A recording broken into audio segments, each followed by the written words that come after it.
આજની યુવા પેઢી મોબાઈલના રવાડે ચડી હોવાથી ભણવામાં અને અન્ય કામોમાં ચોક્કસ રીતે ધ્યાન આપી શકતી નથી. ત્યારે સુરતના પાંડેસરા વિસ્તારનો એક ચોંકાવનારો કિસ્સો સામે આવ્યો છે. મોબાઈલને લઈને માતા પિતાએ ઠપકો આપતા 18 વર્ષની દીકરી આપઘાત કર્યો હતો. દીપા નામની આ યુવતી આખો દિવસ મોબાઈલમાં મસ્ત રહેતી હતી. તાજેતરમાં તેણે પરિવાર માટે જમવાનું બનાવ્યું ત્યારે તેમાં મીઠું વધારે પડી જતા પિતાએ યુવતીને ઠપકો આપ્યો હતો કે કામમાં ધ્યાન આપ, મોબાઈલમાં શું રહે છે.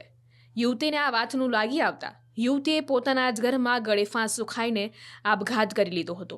આ ઘટના અંગેની જાણ પરિવારને થતાં પરિવાર પર જાણે આબ ફાટી નીકળી હોય તેવી સ્થિતિ જોવા મળી હતી.